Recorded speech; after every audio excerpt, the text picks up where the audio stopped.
हम प्रभु यीशु मसीह के उस अद्भुत कार्य को हम देख रहे थे और हमारा जो टॉपिक था वो 12 वचन से लेकर 16 वचन से लेकर 23 वचन तक था, जिसमें हम पढ़ रहे थे कि ये जो मिनिस्ट्री है जो यीशु मसीह की स्वर्गिक टेबरनेकल यानी स्वर्गीय तंबू में जो सेवकाई यीशु मसीह कर रहे हैं वो एक बहुमूल्य सैक्रिफाइस है। हमने कई सारी बातों को पढ़ा। हमने ये पढ़ा कि यीशु मसीह का जो सेवकाई है वो पाप को पूरी तरह से डील करने में सक्षम है।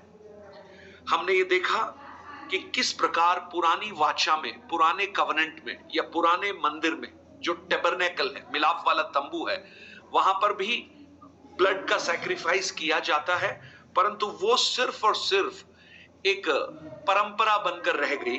परंतु नए वाचा में जो यीशु मसीह का ब्लड का सैक्रिफाइस है वो हमारे विवेकों को शुद्ध करती है।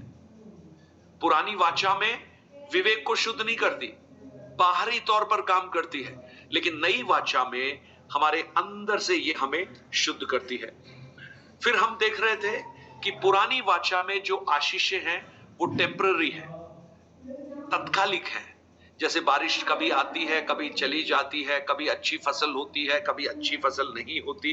परंतु जब नए नियम की, नई वाचा की हम बात करते हैं तो हमने दो बातें वहां पर देखी थी। एटर्नल साल्वेशन है ना, अनंत काल का छुटकारा, एटर्नल ब्लेसिंग, अनंत काल की आशीष है। तो इसके बाद हम आए थे 16 से लेकर 23 तक वचन में कि यीशु मसीह का जो बलिदान है, जो हम नए वाचा के तंबू में यीशु मसीह कर रहा था, वो एक बहुमूल्य बलिदान था।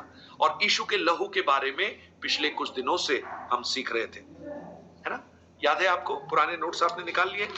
तो आज उसी को हम आगे बढ़ाएंगे। और आप अगर पहली बार हैं तो हो सकता है आपको थोड़ा सा मुश्किल आए समझने में, क्योंकि ये थोड़ा सा मुश्किल है, लेकिन आप जब इसमें बने रहेंगे, इसको सीखेंगे, तो निश्चित रूप से परमेश्वर आपको इन बातों को सिखाएगा। 16 वचन को एक बार फिर से पढ़ लीजिएगा। आज अनीता बहन आप ही पढ़िएगा, है ना? 16 वचन जल्दी से निकाल लीजिए। क्योंकि जहाँ वाचा बांधी गई है वहाँ वाचा बांधने वाले की मृत्यु का समझ लेना भी आवश्यक है।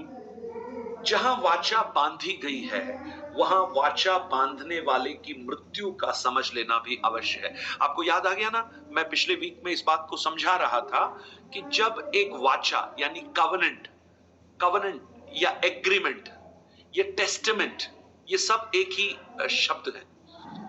इसलिए जो नया नियम है इसको हम न्यू टेस्टामेंट बोलते हैं, है ना? इसको न्यू कवनेंट भी बोल सकते हैं, इसको न्यू एग्रीमेंट भी बोल सकते हैं, क्योंकि परमेश्वर के द्वारा किया गया एक नई वाचा है, नया नियम। और पुराना नियम, ओल्ड टेस्टमेंट, पुरानी वाचा है। तो नए नियम को, एक कवनेंट को जब किया जाता है तो पक्का है कि वो कवनेंट करने वाला मरता है।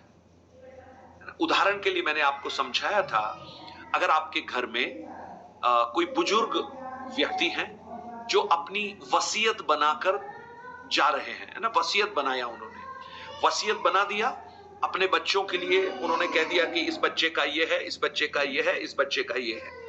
परंतु जब तक वो व्यक्ति जीवित है वो वसीयत अस्तित्व में नहीं आती है, वो महज एक कागज का टुकड़ा है। परंतु जैसे ही वो व्यक्ति मर जाता है, ये जो वसीयत है ये इन्फोर्स हो जाती है, यानी अस्तित्व में आ जाती है।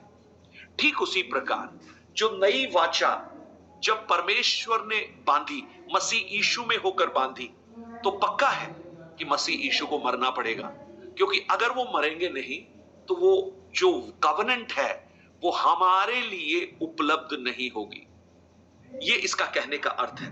तो जहां वाचा बांधी गई है वहां वाचा बांधने वाले की मृत्यु का होना भी अवश्य है ना? जीसस डाइड, वो मारे गए। यीशु मसीह के उस मृत्यु के द्वारा, उनके लहू बहाने के द्वारा पाप का छुटकारा हुआ। और हमने लेव व्यवस्था की पुस्तक उसका 17 अध्याय अगर आप देखेंगे उसका 11 वचन, लेव व्यवस्था उसका 17 अध्याय उसके 11 वचन में लिखा है, क्योंकि शरीर का प्राण लहू में रहता है और उसको मैंने तुम लोगों को वेदी पर चढ़ाने के लिए दिया है कि तुम्हारे प्राणों के लिए प्रायश्चित किया जाए, क्योंकि प्राण के कारण लहू ही से प्रायश्चित होता है। देखिए, पुराने नियम में, पुरानी वाचा में परमेश्वर ने जब बलिदानों के बारे में बताया तो स्पष्ट रूप से यह बताया कि लहू बहाने से ही प्रायश्चित होता है। और उसके बाद 12 वचन को जब आप पढ़ेंगे ना तो आप एक बड़ी खास बात देखेंगे। वहां क्या लिखा है? इस कारण मैं इजरायलियों से कहता हूं कि तुम में से कोई प्राणी लहू को नहीं खाए, और जो परदेशी तुम्हारे बीच में रहता है वह भी लहू को ना खाए। आपको पता है, बाजार में 2 तरह के मीट मिलते हैं। एक हलाल का मीट मिलता है, एक झटके का मीट मिलता है। आपको कौन सा पसंद है? हलाल का। हलाल का? झटके का नहीं? झटके का नहीं खाते। लहू होता उसमें। हाँ, देखिए, आपको बहुत जगह देखेंगे आप, अगर कई कम्युनिटी के लोग हैं जो झटके का नहीं खाते और कुछ लोग हलाल का नहीं खाते। हम लोग क्यों हलाल को प्रेफर करते हैं? हलाल जब किया जाता है ना तो गला धीरे से काटते हैं, तो गला धीरे काटने से नसों के द्वारा वो रक्त का प्रवाह तेजी से आकर खून को पूरा शरीर से ड्रेन आउट कर देता है। और जब खून पूरा चला जाता है तो इसका मतलब खून नहीं है उसमें। परंतु जब झटके का होता है ना, एक ही झटके से जब उसको काटा जाता है तो खून एक बार आता है परंतु जल्दी से वो थक्का बनकर रुक जाता है, इसलिए उस मीट के अंदर ब्लड कंटेंट्स होता है।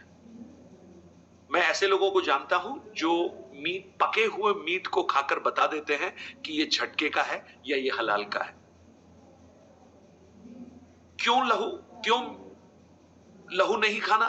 क्योंकि लहू में जीवन है और पाप का प्रायश्चित जीवन का बलिदान करने से ही होता है ना? यही 11 वचन में लिखा है, क्योंकि लाइफ ब्लड के अंदर है। आपको विश्वास है जीवन लहू में है?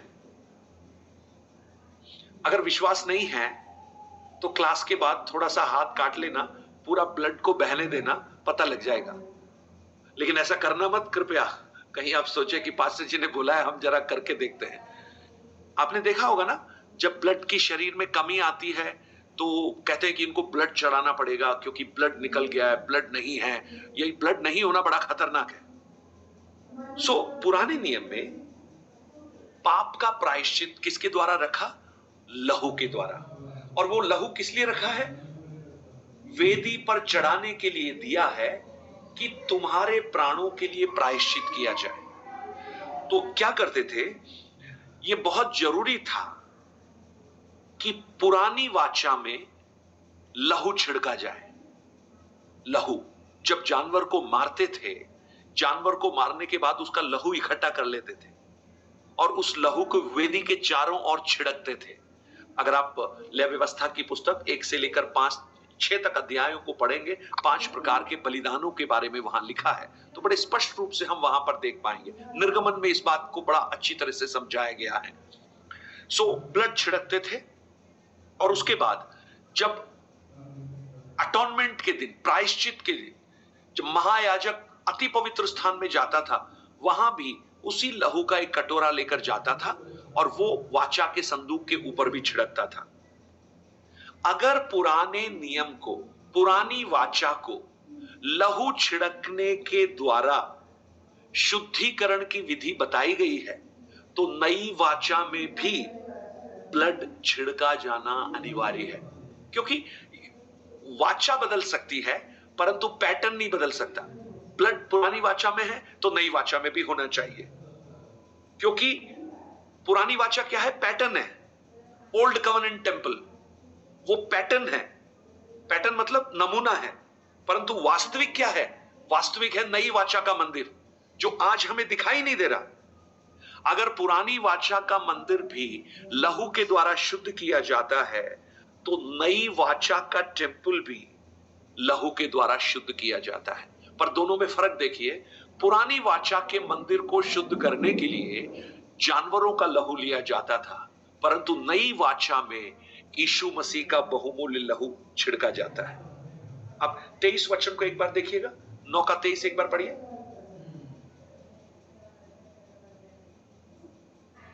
इसलिए आवश्यक है कि स्वर्ग में की वस्तुओं के प्रतिरूप इन बलिदानों के द्वारा शुद्ध किया जाए, पर स्वर्ग में की वस्तुएं स्वयं इसलिए आवश्य है कि स्वर्ग में की वस्तुओं के प्रतिरूप इनके द्वारा शुद्ध किए जाएं। किसके द्वारा? लहू के द्वारा। पूरा उससे पहले वाला वचन 22 वचन में लिखा है, व्यवस्था के अनुसार सब वस्तुएं लहू के द्वारा शुद्ध की जाती हैं, बिना लहू बहाए क्षमा नहीं होती। इसलिए स्वर्ग में जो चीजें हैं उनके जो प्रतिरूप हैं, यानी पुराना टेम्पल है, वो प्रतिरूप है, टाइप है, छाया है, वो भी किससे शुद्ध किया जाता है? लहू से। तो नई वाचा में भी लहू बहाना अनिवार्य है, पर स्वर्ग में की वस्तुएं आप इनसे उत्तम बलिदानों के द्वारा शुद्ध की जाती हैं। अब आप देखिए, ये शुद्धिकरण क्यों आवश्यक था?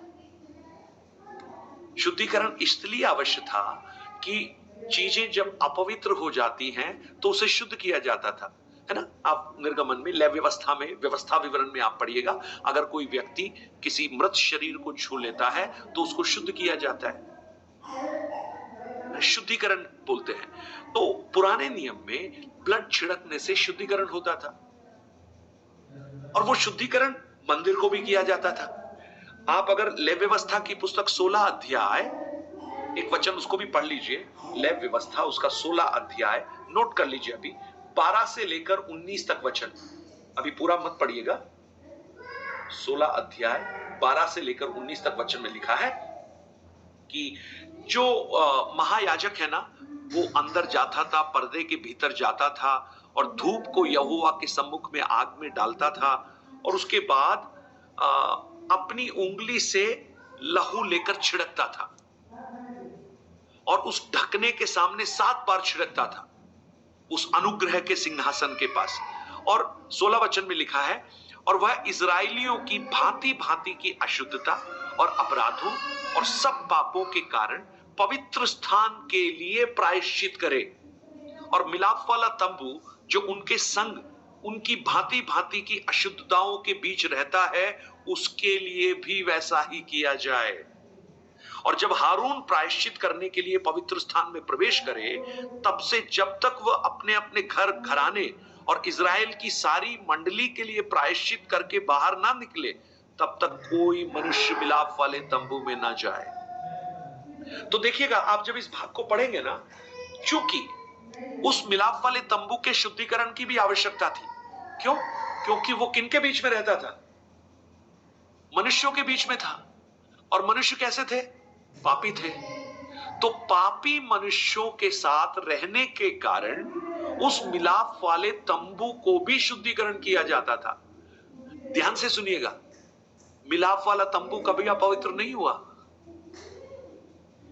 आप मुझे, मिलाप वाले तंबू ने कभी अपवित्रता की? लेकिन फिर क्यों उसको शुद्ध किया जाता था? शुद्धिकरण मनुष्य को किया जाता था। मिलाप वाले तंबू में अंदर कौन सा पाप हो गया? परंतु वो पता है किस बात को दर्शाता है? वो परमेश्वर का मनुष्य के साथ के रिश्ते को दर्शाता है। इसका अर्थ यह नहीं है कि जब हारून याजक, महायाजक गया, उसने अपनी उंगलियों से उस फर्नीचर पर ब्लड छिड़का तो वो फर्नीचर शुद्ध हो गया। नो, फर्नीचर तो शुद्ध करके ही रखा गया है वहां पर, परंतु ये इस बात को प्रकट कर रहा है कि ये छिड़के जाने से उस व्यक्ति का कम्युनियन, रिश्ता जो परमेश्वर के साथ टूट गया था, वो वापस स्थापित हो रहा है। अब मेरी बात समझ रहे हैं ना? क्योंकि जब आप 9 का 23 पढ़ेंगे तो वहां पर आपको लगेगा कि स्वर्ग की वस्तुएं भी अपवित्र हो सकती है क्या? कभी नहीं हो सकती। वहां क्या पवित्रता है? वहां तो परमेश्वर है, वहां तो यीशु मसीह है। परंतु ये एक पिक्चर को दर्शाती है कि जिस प्रकार पुरानी वाचा के तंबू में महायाजक लहू छिड़कने से शुद्ध हो जाता है, तंबू शुद्ध नहीं होता, लेकिन मनुष्य का परमेश्वर के साथ का रिश्ता शुद्ध हो जाता है। तंबू तो अशुद्ध है ही नहीं। ठीक उसी प्रकार नए वाचा में जब हम आते हैं तो हमें अब छिड़कने की आवश्यकता नहीं है, हमें लहू लेकर छिड़कने की जरूरत नहीं है, क्योंकि हमारे लिए परमेश्वर के पुत्र यीशु मसीह ने एक ही बार में उस अति पवित्र स्थान में जाकर परमेश्वर की उपस्थिति में अपने आप को बलिदान चढ़ा दिया और हमारा रिश्ता उस परमेश्वर के साथ हमेशा के लिए स्थापित कर दिया। इसलिए 4:16 में भी जब आप पढ़ेंगे, 9:26, 27, 28 में भी जब आप पढ़ेंगे, हम उस परमेश्वर के अनुग्रह के सिंहासन के करीब हर समय हियाब के साथ जा सकते हैं। अब इब्रानियों 10 अध्याय एक बार निकालिएगा, इब्रानियों की पुस्तक 10 अध्याय उसका 19 से लेकर 22 तक वचन को पढ़ लीजिए। इसलिए हे भाइयों, जब हमें प्रभु के लहू के द्वारा उस नए और जीवते मार्ग से पवित्र स्थान में प्रवेश करने का हियाब हो गया है, जो उसने पर्दे अर्थात अपने शरीर में से होकर हमारे लिए अभिषेक किया है, और इसलिए कि हमारा ऐसा महायाजक है जो परमेश्वर के घर का अधिकारी, तो आओ हम सच्चे मन और पूरे विश्वास के साथ और विवेक के दोष दूर करने के लिए हृदय पर छिड़काव लेकर और देह को शुद्ध जल से धुलवाकर परमेश्वर के समीप जाएं। देखिए ये अपने आप समझ में आएगा। 19 वचन में हमें यीशु के लहू के द्वारा उस नए जीविते मार्ग से पवित्र स्थान में प्रवेश करने का हियाब हो जाता है। और कैसे होता है? क्योंकि उसने पर्दा अर्थात अपने शरीर में से होकर हमारे लिए अभिषेक किया है। यानी मेरे और आपके लिए एक नया रास्ता, जीवन का रास्ता उसने खोला, और वो रास्ता कहां से होकर जाता है? मसीह यीशु में होकर जाता है। वो पर्दा है। यीशु मसीह ने क्या कहा? बिना मेरे कोई पिता के पास नहीं जा सकता है। यानी मुझ में से होकर ही जाना पड़ेगा। यानी उस अति पवित्र स्थान में जाने का एक ही रास्ता है, और वो रास्ता कहां से जाता है? यीशु मसीह में होकर जाता है। और यीशु मसीह को क्या प्रकट किया गया है? पर्दा प्रकट किया गया है ना। वो पर्दा क्या था? अति पवित्र स्थान को और पवित्र स्थान को अलग कर रहा था। अति पवित्र स्थान में कोई प्रवेश नहीं कर सकता था, लेकिन चूंकि मसीह यीशु ने अपने शरीर को बलिदान किया तो वो पर्दा ऊपर से नीचे फट गया, तो मेरे और आपके लिए एक रास्ता खुल गया। ये रास्ता खुलने का मतलब क्या है? जो रिश्ता टूटा हुआ था वो रिश्ता वापस जुड़ गया। पर्दे ने क्या कर रखा था? रिश्ता अलग कर रखा था। पर्दे ने सेपरेशन किया हुआ था। पर्दे ने यह कह रखा था कि अब इससे आगे तुम नहीं जा सकते। परंतु जब पर्दा ही हट गया तो मैं और आप, हर व्यक्ति जो उस पर विश्वास करता है, वो कहां जा सकता है? अति पवित्र स्थान में जा सकता है। तो क्या हुआ इसमें? क्या हुआ? फिजिकली शारीरिक रूप से देखें तो आज हम इस संसार में हैं, शारीरिक रूप से देखेंगे तो, परंतु आत्मिक रूप से अगर हम देखेंगे तो हम उस अति महान परमेश्वर के साथ उस रिश्ते में हैं। We are having communion. हम उस संगति में है उस अति महान परमेश्वर के साथ। और वो कैसे हुआ? मसीह यीशु के लहू के द्वारा। और हमें उसने बाहर खड़ा नहीं किया, हमें उसने अंदर बुला लिया, होली ऑफ होलीज, अति पवित्र स्थान में। और 10:19 में क्या लिखा है? सो हे भाइयों, कि जब हमें यीशु के द्वारा उस नए जीविते मार्ग में प्रवेश करने का हियाब हो जाता है, हियाब होता है हमें। क्यों है हियाब? क्योंकि यीशु मसीह ने अपना लहू छिड़का, उसने अपना लहू बहाया। तो देखिएगा, आज जब हम उस पुराने नियम की सेवकाई को नए नियम के साथ तुलना करते हैं तो हम बहुत अच्छी तरह से समझ पाते हैं कि नई वाचा की जो सेवकाई है वो बहुत उत्तम है। पुरानी वाचा मानो एक छाया है, परंतु नई वाचा यथार्थ है, रियल है, वास्तविक है। पुरानी वाचा में लहू था तो नई वाचा में भी लहू था, पर फर्क क्या है? पुरानी वाचा में एक मंदिर था, नई वाचा में भी एक मंदिर था, लेकिन पुरानी वाचा के मंदिर से बहुत बेहतर है नई वाचा का मंदिर। पुरानी वाचा के सैक्रिफाइस से बहुत बेहतर है नई वाचा का सैक्रिफाइस, क्योंकि पुरानी वाचा में एनिमल्स का सैक्रिफाइस किया जाता था, परंतु वास्तविक जो मंदिर है, आज जो वास्तविक मंदिर है, उसमें बकरों और बछड़ों का लहू नहीं, परंतु परमेश्वर के पुत्र मसीह यीशु का लहू अर्पित किया जाता था। देखिए, जब मंदिर के बारे में बात करते हैं ना, तो सबसे पहले परमेश्वर ने टैबरनेकल बनाने के लिए कहा। निर्गमन में परमेश्वर ने मूसा को कहा कि देखो, मैं तंबू में वास कर रहा हूं, मैं तुम्हारे साथ वास करना चाहता हूं, इसलिए मेरे लिए एक निवास स्थान बनाओ। टैबरनेकल बनाया, टैबरनेकल बनाना सबसे पहले। परंतु ये जो टैबरनेकल था, उसको रिप्लेस कर दिया किसने? सलोमोन के मंदिर ने।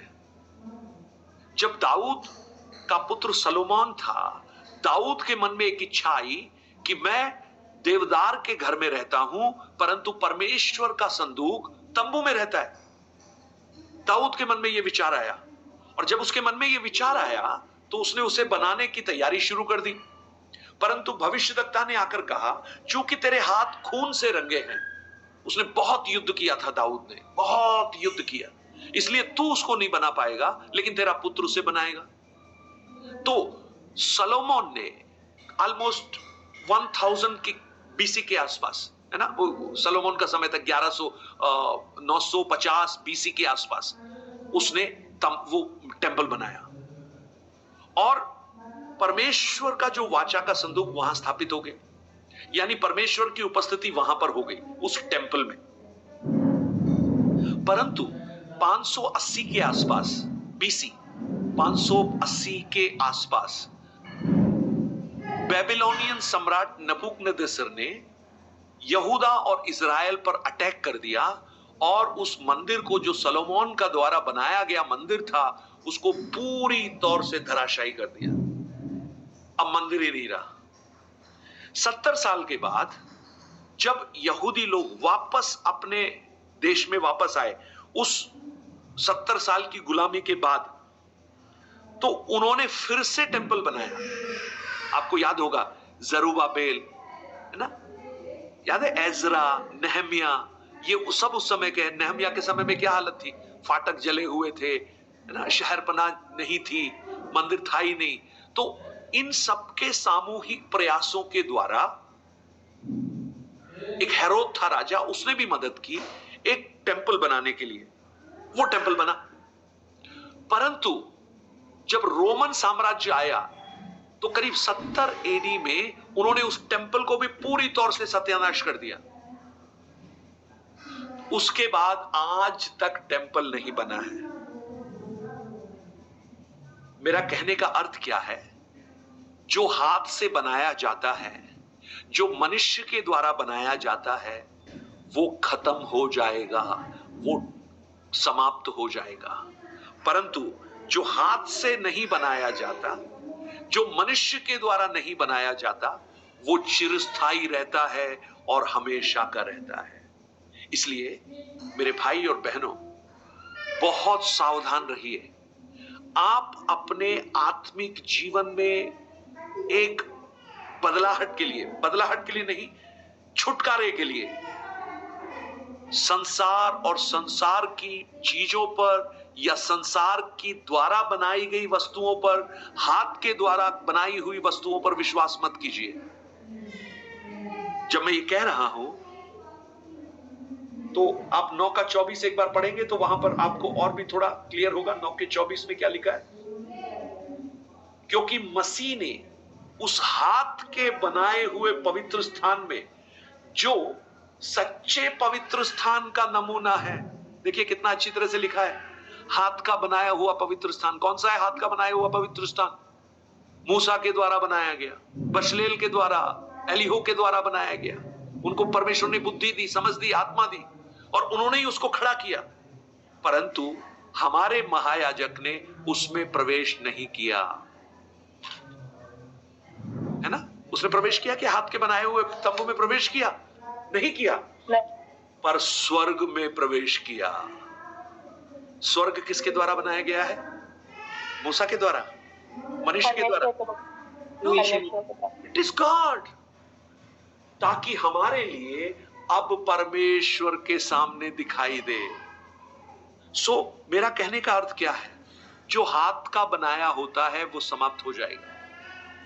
आज बहुत से लोग अपने आत्मिक छुटकारे के लिए पता है किसको देखते हैं? अपने बड़े चर्च को देखते हैं, बिल्डिंग को। अरे हमारा तो यही छुटकारा करेगा। भैया वो छुटकारा नहीं करेगा, उसको छुटकारे की सहायता पड़ेगी, क्योंकि वो मनुष्य का बनाया हुआ है, वो गिर जाएगा एक दिन। अब बड़े बड़े भव्य इमारतों को देखिए, वो खत्म हो जाते हैं, थोड़ा सा भूकंप खत्म, समय के साथ साथ उसमें दरारें पड़ना शुरू हो जाती हैं। कुछ सालों पहले हम लोग यहां से पास में ही, जयपुर के पास में बांदीकुई एक जगह है, आपने कुछ लोगों ने उसका वीडियो देखा होगा। बांदीकुई में हम गए, वहां पर एक बहुत पुराना एक चर्च बिल्डिंग है, बहुत पुराना, ब्यूटीफुल बिल्डिंग, बहुत ही खूबसूरत बिल्डिंग। यानी राजस्थान में इतना खूबसूरत बिल्डिंग मिलना बड़ा मुश्किल है। चर्च इतना ऊंचा गुंबद जैसे कैथेड्रल होता है ना। हम वहां गए, दूर से दिखने में बहुत अच्छा लग रहा है, लेकिन अंदर उसकी हालत बहुत खराब है। उसकी छत टूटी हुई है, पानी अंदर घुसा पड़ा है, अभी कबूतरों का बसेरा वहां पर है, जंगली जानवर उसमें रहते हैं। सोचिए, जब वो बनाया गया होगा, जब उसका डेडिकेशन किया गया होगा अंग्रेजों के जमाने में, कितना भव्य तरीके से उसको संचालित किया होगा। लेकिन आज सैकड़ों साल बीतने के बाद आज उसकी हालत क्या हो गई है। प्रियो, आज चाहे वो टेंपल हो, चाहे वो ऑर्गेनाइजेशन हो, चाहे वो व्यक्ति क्यों ना हो, चाहे हमारे कार्य हो जो हमने अपने हाथों से किए हैं, चाहे आत्मिक अनुष्ठानों को कर कर हम अपने आप को धार्मिक ठहराने का प्रयत्न कर रहे हो, सावधान हो जाइए, इनमें से कोई भी आपको छुटकारा नहीं देगा। अगर छुटकारा कोई दे सकता है तो वो केवल एक ही है, यीशु मसीह, और उसकी मृत्यु और उसका लहू। इसलिए हम हाथ के बनाए हुए चीजों पर इतना घमंड ना करें, परंतु हम उस चिरस्थायी उन बातों की ओर देखें। आप इब्रानियों 11 अध्याय, जब आप इसीलिए ना, जब 11वें अध्याय को आप पढ़ेंगे ना, तो आपको उन विश्वास के योद्धा, 11वां अध्याय किसके बारे में लिखा है? कुछ प्राचीनों की गवाही है, विश्वास के सेना नायकों की गवाही है, हानोक की गवाही है, अब्राहम की गवाही है, नूह की गवाही है, इन सब की गवाही है। परंतु अब्राहम के बारे में आप देखिएगा, उसके 9 वचन में लिखा है, विश्वास ही से प्रतिज्ञा किए हुए देश में, जैसे पराये देश में रहकर परदेशी इसहाक और याकूब समेत जो उसके साथ प्रतिज्ञा के वारिस थे, तंबुओं में वास किया। तंबू में रहे वो लोग, क्योंकि वह उस स्थिर नेव वाले नगर की बाट जोता था, जिसका रचने वाला और बनाने वाला परमेश्वर है। लूत ने मनुष्य के द्वारा बनाए गए सदोम पर भरोसा किया, लेकिन अब्राहम ने परमेश्वर के द्वारा बनाए गए उस नगर पर भरोसा किया जो मनुष्य का बनाया हुआ नहीं है। लोत जो उसका भतीजा था अब्राहम का, उसने शहरपना पर भरोसा किया, लेकिन आप देखिए अब्राहम तंबुओं में रहा। आप मुझे बताइए, सुरक्षित कौन रहा? शहरपना के अंदर रहने वाला या तंबू में रहने वाला? तंबू में रहने वाला। हम कहेंगे शहरपना मजबूत होता है। मैं आपको कहूं, परमेश्वर के बिना शहरपना किसी काम का नहीं, लेकिन परमेश्वर की उपस्थिति में तंबू भी शहरपना से मजबूत है, क्योंकि उनकी इच्छा यही थी कि हम हाथ के बनाए हुए उसमें नहीं रहेंगे, हम चिरस्थायी भवन में रहेंगे। सो मैं और आप जब इस आत्मिक जीवन में आगे बढ़ते हैं, आज हम एक ऐसे संसार में रह रहे हैं, एक ऐसे आत्मिक माहौल में हम रह रहे हैं जहां पर लोगों को भगवान मानना शुरू कर दिया है, लोगों को भगवान मानना शुरू कर दिया है। आप पता है, जब पौलुस सेवकाई के लिए पहुंचा, लुस्त्रा में पहुंचा, वहां पर बड़ा अद्भुत काम हुआ। लुस्त्रा के लोग आ गए, बड़ा आदर सम्मान करने लगे, माला ले आए, उसके लिए माला पहनाने लगे और बोला हमारे बीच में देवता आ गए। पौलुस जमीन पर गिर गया, रोने लगा, कपड़े फाड़ लिए और बोला, ऐसा हमारे साथ मत करो, हम भी तुम्हारे समान साधारण मनुष्य हैं। लेकिन आज हम एक ऐसे आत्मिक माहौल में जी रहे हैं जहां पर मनुष्य को भगवान मानना शुरू कर दिया है। आपको पता है, पंजाब में अगर आप जाएंगे, वहां पर जो पास्टर्स हैं उनको पप्पा बोलते हैं। पप्पा हैं वो परमेश्वर जैसा ही उनको बर्ताव करते हैं। उनके फोटो घरों में रखे हुए हैं, उनकी पूजा, उनको भी जैसे परमेश्वर के सामने सिर झुकाते हैं, ऐसा उनके सामने सिर झुकाते हैं। मैं आपको कहूं, आप परमेश्वर के दासों का आदर कीजिए, सम्मान कीजिए, क्योंकि वो आदर के योग्य हैं। वचन कहता है इस बात को, जो तुम्हें शिक्षा देते हैं उन्हें और भी आदर के योग्य समझो, परंतु उन्हें कभी परमेश्वर का स्थान मत दीजिए। कारण जानते क्या है? वो भी मनुष्य है, वो भी मनुष्य है। कहने का अर्थ है कि जो इस संसार में हुआ है, जो हाथ से बनाया हुआ है, वो हमेशा समाप्त हो जाता है। लेकिन जो बातें चिरस्थायी हैं, चिरस्थायी क्या है? यीशु मसीह चिरस्थायी है। यीशु मसीह का महायाजकीय पद चिरस्थायी है। क्यों? क्योंकि वो हारून के वंश से नहीं हुआ, मलकीसेदेक के वंश से हुआ। और यीशु जिस मंदिर में सेवा कर रहा है वो चिरस्थायी है। क्यों? क्योंकि वो मनुष्य ने नहीं बनाया, वो परमेश्वर ने बनाया। ओके, जब हम 25 वचन से लेकर, इस अध्याय को मुझे समाप्त करना है, जल्दी से खत्म करते हैं, हमारा इब्रानियों बढ़ता जा रहा है। 25 से लेकर 28 तक वचन को एक बार जल्दी से पढ़ दीजिए अनीता सिस्टर। ये नहीं कि वो अपने आप को बार बार चढ़ाए, जैसा कि महायाजक प्रतिवर्ष दूसरे का लहू लिए पवित्र स्थान में प्रवेश किया करता है। नहीं तो जगत की उत्पत्ति से लेकर उसको बार बार दुख उठाना पड़ता। पर अब युग के अंत में वो एक ही बार प्रकट हुआ, ताकि अपने को बलिदान के द्वारा पाप को दूर कर दे। और जैसे मनुष्य के लिए एक बार मरना और उसके बाद न्याय का होना नियुक्त है, वैसे ही मसीह भी बहुतों के पापों को उठा लेने के लिए एक बार बलिदान हुआ, और जो लोग उसकी बात जोते हैं उनके उद्धार के लिए दूसरी बार बिना पाप उठाए हुए दिखाई देगा। आप इन 4-5 वचनों को जब आप पढ़ेंगे ना, तो एक संक्षिप्त में एक चीज आपको समझ में आएगी। मसीह यीशु की जो सेवकाई थी उसमें कोई भी टेम्पररी चीजें नहीं थी। मसीह यीशु का जो बलिदान था वो भी टेम्पररी नहीं था, तात्कालिक नहीं था, है ना। इसलिए 10वां अध्याय जब आप शुरू करोगे, उसके पहले वचन में ये लिखा है कि प्रति वर्ष अचूक चढ़ाते थे बलिदान, हर वर्ष चढ़ाना पड़ता था। परंतु मसीह यीशु की जो सेवकाई थी वो हमेशा की सेवकाई थी। उनका जो महायाजकीय पद था वो हमेशा का महायाजकीय पद है। और उनका जो टेम्पल है, उनका जो सेवा करने का स्थान, जो टैबरनेकल है, स्वर्गीय टैबरनेकल, वो भी हमेशा का है, कोई उसमें कमी नहीं थी। इसलिए लिखा है, यह नहीं कि वह अपने आप को बार बार चढ़ाए। अब 10 का 1 भी पढ़ लीजिए तो और भी अच्छे से समझ में आ जाएगा। 10 अध्याय उसका पहला वचन।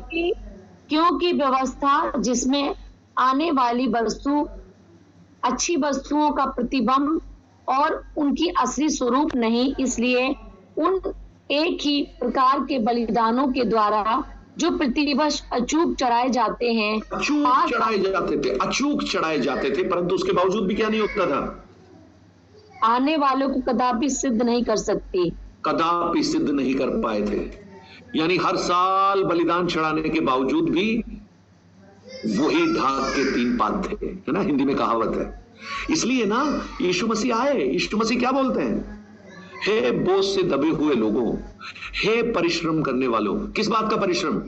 ये अचूक चढ़ाते चढ़ाते चढ़ाते चढ़ाते व्यवस्था को फॉलो करते करते रहने वाले लोगों को बोल रहा है, अब तुम वहां से छोड़ो, मेरे पास आओ, मैं तुम्हें विश्राम दूंगा। मेरा जुआ अपने सिर पर उठा लो, जो बहुत सहज है, और मेरे जुआ प्रेम का जुआ है। यानी एक नई कवनेंट, एक नई वाचा वहां पर परमेश्वर का पुत्र यीशु मसीह दे रहा है। पुरानी वाचा में उनके सिर झुके हुए हैं, बोझ से दबे हुए हैं, फिर भी सिद्धता नहीं मिल रही है, फिर भी छुटकारा नहीं मिल रहा है। यीशु मसीह उन लोगों को कहता है, आओ मेरे पास आओ।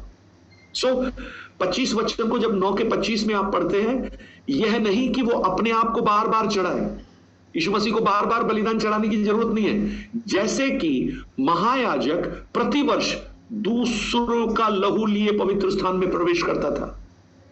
महायाजक पवित्र स्थान में जाता था, क्या लेके जाता था? लहू का कटोरा लेके जाता था, लेकिन वो अपना लहू नहीं था, वो दूसरे जानवर का लहू था जो लोग उसके पास लेकर आए थे। लेकिन मसीह यीशु ने अपने आप को, खुद को चढ़ा दिया और हमेशा के लिए चढ़ा दिया। अब उसको बार बार बलिदान करने की आवश्यकता नहीं है। अगर इस कॉन्ट्रास्ट को आप देखेंगे, पुरानी वाचा और नई वाचा दोनों में कॉन्ट्रास्ट देखेंगे, क्या फर्क आप समझ, उसको फर्क बोल दीजिए, दोनों में क्या डिफरेंस था? आप लिख लीजिए, एक तरफ ओल्ड कवनेंट, दूसरी तरफ न्यू कवनेंट, पुरानी वाचा, नई वाचा। मैं 5-6 डिफरेंसेस आपको जल्दी से बता देता हूं।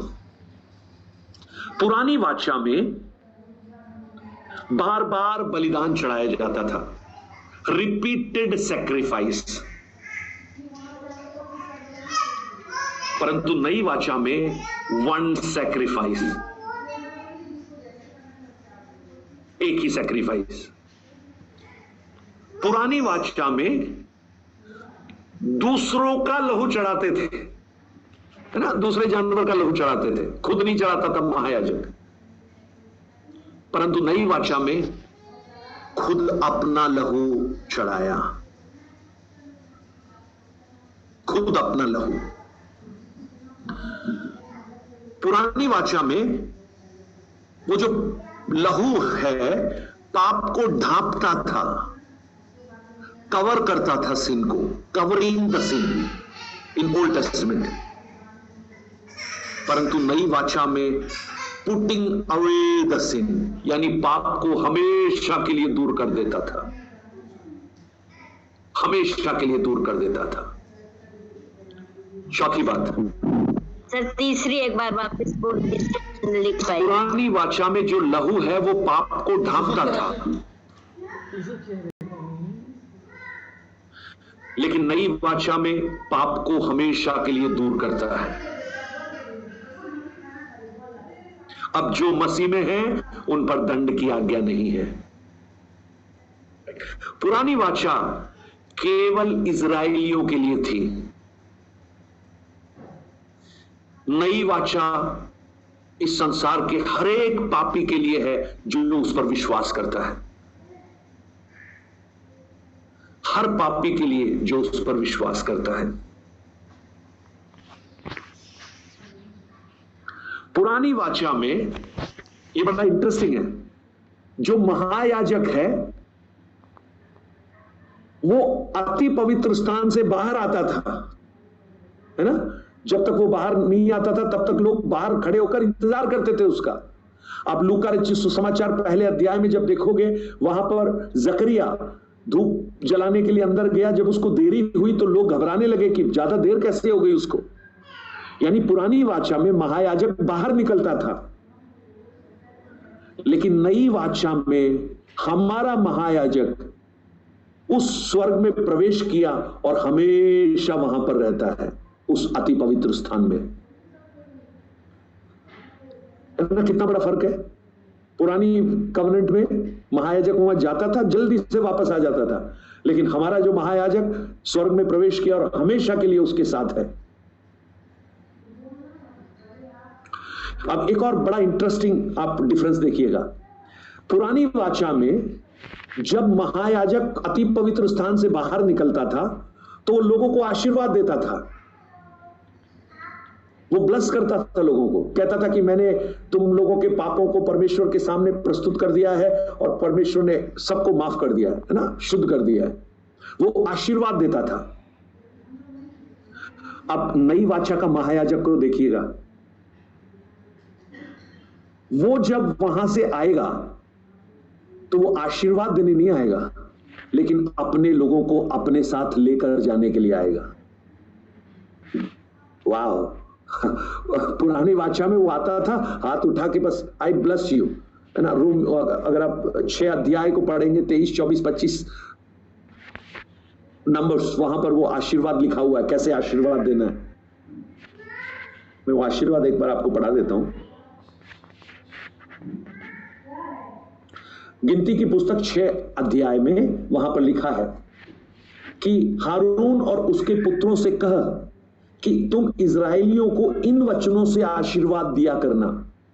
ये गिनती की पुस्तक 6 अध्याय 23 वचन से लेकर, और खासकर जो पासवान लोग हैं वो इन वचनों को अगर याद करेंगे तो बहुत अच्छा होगा, क्योंकि वो इन वचनों को प्रार्थना के बीच में आशीर्वाद के रूप में बोल सकते हैं। क्या क्या है? यहोवा तुझे आशीष दे और तेरी रक्षा करे, यहोवा तुझ पर अपने मुख का प्रकाश चमकाए और तुझ पर अनुग्रह करे, यहोवा अपना मुख तेरी ओर करे और तुझे शांति दे। इस रीति से मेरे नाम को इजरायलियों पर रखे और मैं उन्हें आशीष दिया करूंगा। तो ये जो महायाजक आते थे तो ये इस तरह से आशीष देते थे लोगों को जब अति पवित्र स्थान से बाहर आते थे।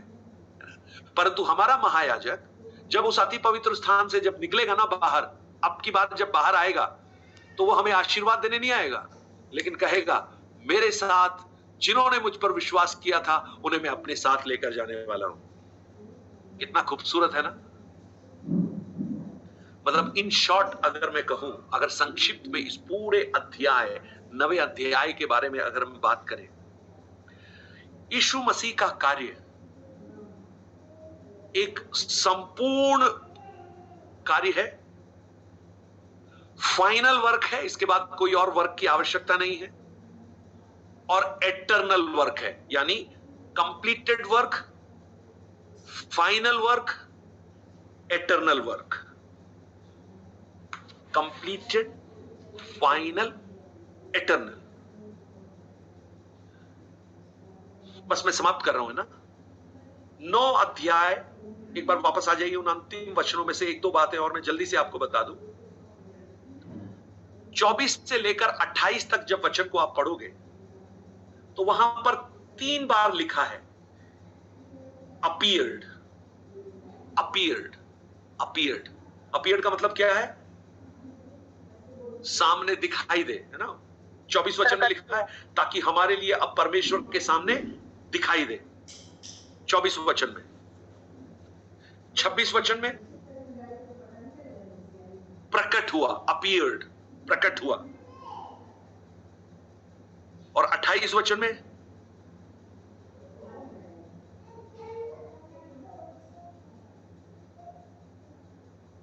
दिखाई देगा। लास्ट में लिखा है अपीयर होगा। वैसे ही मसीह भी बहुतों के पापों को उठा लेने के लिए एक बार बलिदान हुआ, और जो लोग उसकी बाट जोते हैं उनके उद्धार के लिए दूसरी बार बिना पाप के दिखाई देगा। सो अपीयर्ड जो शब्द है ना, ये इस अध्याय की संपूर्णता को बताता है कि हमारा प्रभु यीशु, ये 3 युगों को बता रहा है। ये अपीयर, 3 अपीयर, आप उसको पढ़ लेना। सो इस अध्याय को जब आप पढ़ेंगे तो आपको यह समझ में आएगा कि जो यहूदी विश्वासी थे, जिन्हें यह पत्र लिखा जा रहा है, जब वो इस पत्र को प्राप्त करेंगे तो उन्हें यह समझ में आना चाहिए कि जिस मसीह यीशु पर उन्होंने विश्वास किया है वो वास्तव में सुपीरियर है उनकी प्रथाओं से, उनके मंदिर से, उनकी बलिदानों से, उनके याजकों से और उनके हर आत्मिक अनुष्ठानों से। और ये पत्री इस वजह से उन्हें उस विश्वास में वापस आने के लिए प्रेरित करने वाली एक पत्री बन जाती है। आज देखिए, अगर हम इब्रानियों के बारे में कहें, इब्रानी लोगों के बारे में जो विश्वास से पीछे हट रहे थे, कमजोर हो रहे थे, तो आज ये पत्री हमारे से भी बात कर रही है। हमें भी ये क्या दिखा रही है कि यीशु मसीह का लहू बहुमूल्य है, यीशु मसीह की सेवकाई अनंतकालीन है, और उसका जो स्वर्ग मंदिर है वो कभी नष्ट होने वाला नहीं है। वो हमारे लिए मध्यस्थता कर रहा है और हमेशा करता रहेगा। पुराने वाचा में याजक आते थे, मर जाते थे, लेकिन हमारा ये महायाजक हमेशा हमेशा के लिए हमारे लिए मध्यस्थ है। ओके, एनी क्वेश्चंस अगर है तो पूछ लीजिए, तो हम अदरवाइज हम नेक्स्ट चैप्टर की ओर कल से हम पढ़ना शुरू होंगे। सर क्या अभी इजरायली लोग पढ़ते होंगे? बिल्कुल पढ़ते होंगे। यहूदी लोगों के लिए है, बुक्स तो अवेलेबल है, वो पढ़ते होंगे या नहीं पढ़ते होंगे, ये बात अलग है।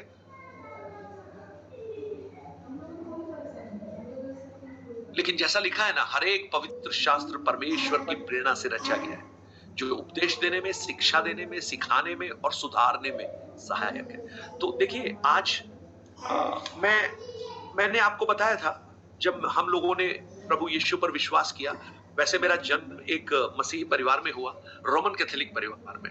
तो हम रोमन कैथोलिक परिवार जो कलीसिया के उन बातों को बड़ा खुशी के साथ महसूस करते थे, है ना। वहां के पादरी वस्त्र पहनते थे, खुशबू फैलाते थे, लोग पान चढ़ाते थे और बड़े बड़े धार्मिक अनुष्ठान करते थे। लेकिन उसके बाद जब मैंने इस विश्वास में आया, पेंटिकॉस्टल विश्वास में आया, तो वहां जिस चर्च में मैं जाने लगा, वो एक स्कूल के कमरे में किराए पर लिया गया एक कमरा था। तो अब आप सोचिए, एक ऐसा चर्च बिल्डिंग जहां पे घुसना ही ऐसा लगता है, यार क्या खूबसूरत जगह है, कालीन बिछा हुआ है, टेबल्स लगी हुई हैं, सामने पर्दे लगे हैं, चित्र लगे हैं, मूर्तियां रखी हुई हैं, और वहां को छोड़कर कहां आ गया, एक कमरे में, स्कूल के कमरे में, जिसके सामने ब्लैक बोर्ड भी लिखा है और शायद पिछले दिनों बच्चों का लिखा हुआ ABCD भी होगा, और वहां एक साधारण सा इंसान खड़ा है और वो भजन संहिता पढ़ रहा है। अब आप सोचिए, मैं जिस परिवेश में से आया हूं, वहां से आकर यहां बैठने में मुझे कैसा लगेगा, कैसा महसूस होगा? मुझे तो आत्मिकता का कुछ एहसास ही नहीं होगा। मुझे लगेगा यार ये कहां आ गया मैं। यही बात उन यहूदी लोगों के साथ हुई, जब उन्होंने यहूदी विश्वास को छोड़कर मसीह यीशु पर विश्वास किया। तो उनके पास तो टेंपल भी नहीं था, वो घर घर में आराधना करते थे, रोटी तोड़ते थे, शिक्षा पाते थे। और कौन थे ये लोग? मछुआरे लोग थे, गरीब लोग थे बेचारे। तो उनके बीच में जब ये आए तो उनको लगा यार ये कहां आ गए हम लोग।